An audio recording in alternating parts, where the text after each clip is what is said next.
Okay, let's start with the number 108. What does that even mean? Well, in the world of Test cricket, it's kinda everything. It's a record that might literally never be broken. Because that's how many Test match wins one guy was a part of. Just think about that. It's an insane testament to a career lived at the absolute peak. And yeah, that player is, of course, Ricky Ponting. One of the greatest batsmen and, without a doubt, one of the most successful captains the game has ever seen. But look, this isn't just going to be a story about numbers and stats. We're diving into the real story here. The story of a flawed prodigy from Tassie who was, destined for greatness, but had to battle his own demons to get there and ended up creating an era of dominance for Australian cricket that was just unreal. So let's go back to the beginning. From the get-go, the expectations for Ricky Ponting were just through the roof. I mean, he wasn't just some talented kid with a nice cover drive. No, he was seen as something totally different, the kind of player who could seriously rewrite the record books. And believe me, that was not just hype. Just look at this quote. It's from Rod Marsh, a total legend of the game, and he was the head of Australia's Cricket Academy at the time. When a guy like that says you're the best 17-year-old he's ever seen, well, you know you're dealing with a truly once-in-a-generation talent. His rise was, honestly, just meteoric. I mean, look at this timeline. He gets a bat sponsorship in the 8th grade. That's the stuff kids dream about, right? By 17, he's already playing first-class cricket against seasoned pros. And then, bam, just a few years later, he makes his Test debut and almost gets a century, falling just short on 96. His career trajectory was basically a vertical line. But you know how these stories go. That perfect start? It didn't last. The road to greatness is never a straight line, is it? And for Ponting, his early international career was, well, it was a rocky period, where frankly, the whole thing could have just come crashing down. Look, the talent was undeniable. Everyone could see it. But actually harnessing that talent, that was a whole different ballgame. His form was all over the place, and he even got dropped from the national team a few times. You can just imagine the pressure of being labeled the next big thing, and it was clearly getting to him, both on and off the pitch. And this is where the story honestly could have just ended. We're not talking about small mistakes here. These were big public incidents. An altercation in a Kolkata nightclub, a pub fight in Sydney that got him a black eye and a suspension. And it all led to this crucial moment where he had to publicly admit he had a problem with alcohol and needed help. It was a real make or break moment for the young superstar. But here's the thing. He didn't just get through it. He grew from it. He matured. And this quote from Steve Waugh, the very man he'd replace as captain, just says it all. It shows that Ponting's comeback wasn't just a personal victory. The top dogs in the sport saw it. They saw a future leader being forged in the fire of those early struggles. All right, so having faced down his demons, Ponting was finally ready to lead. And what happened next? Oh, just an era of complete and utter dominance. He didn't just become a captain. He became one of the most successful leaders, not just in cricket, but in the history of sport, period. He took the reins of the one-day team in 2002, then the Test team in 2004, and yeah, he inherited a great side, but he made it legendary. Under his watch, that Aussie team became an absolute juggernaut. A force so powerful, they'd pretty much intimidate teams into submission before a single ball was even bowled.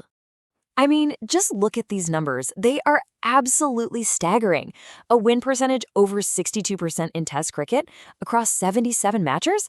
That's amazing. But then you look at the ODI record, over 71% wins in more than 200 games. That kind of sustained success is just, it's almost unheard of. And all that winning, it translated directly into trophies. Lots of them. 2 undefeated World Cup runs, where he smashed an incredible 140 not out in the 2003 final. Plus, he snagged the Champions Trophy twice, the one big tournament that Australia hadn't been able to win before him. His trophy cabinet is just ridiculous. Which brings us to another crazy number, 220. What's that? Oh, just the all-time record for most wins by a captain in international cricket. More than anyone, ever. If you need one stat to sum up his leadership, that's the one.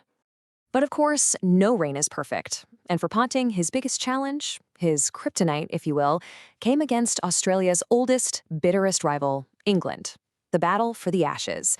And the losses he suffered in that contest would define his legacy just as much as all those wins. So here's the million-dollar question from 2005. how did the most dominant team on the planet lose the unlosable series? Think about it. Australia had a team full of legends, all at their peak. They'd held the Ashes for 16 straight years. And what happened next is still talked about as maybe the greatest Test series of all time. What's so fascinating is the contrast between the two sides. On one hand, you've got Australia, this team of champions. On the other, you have this resurgent England team with a new fearless, attack-at-all-costs mindset. They had this incredible pace attack that had mastered the dark art of reverse swing. It was the perfect storm, really, and it put Ponting's team under a kind of pressure they just hadn't experienced for years. The pressure was just off the charts, and you could see it. It all famously boiled over in the fourth test. Ponting gets run out by a direct hit from a substitute fielder, of all people. And his reaction walking off the field, man, he was furious. It showed you exactly how much this series meant and just how rattled he and his team really were. It's an iconic moment for sure. So the bottom line is, he lost. He became the first Australian captain in nearly 20 years to lose the Ashes. Now, to his credit, he did lead that incredible 5-0 whitewash to get them back, but he'd end up losing them 2 more times. For a captain with a record as amazing as his, those 3 Ashes losses were always going to be a blemish. Now, after stepping down as captain, a lot of players would just kind of fade into the sunset, right? Not punning. His final chapter was a masterclass in the same resilience and fight that defined his whole career. It's what really cemented his place among the absolute legends. So he resigned the captaincy in 2011, but he flat out refused to retire.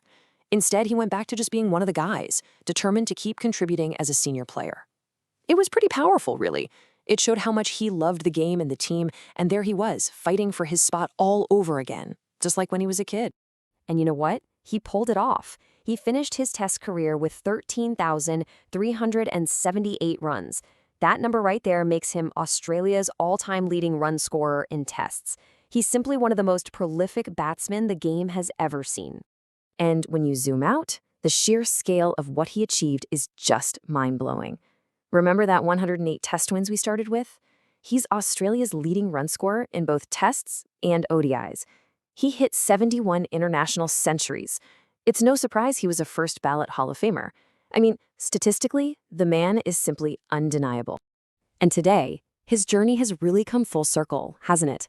The young prodigy became the legendary leader, and now he's the wise mentor.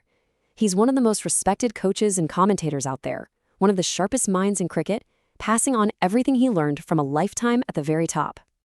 So it all leaves us with one final question to chew on.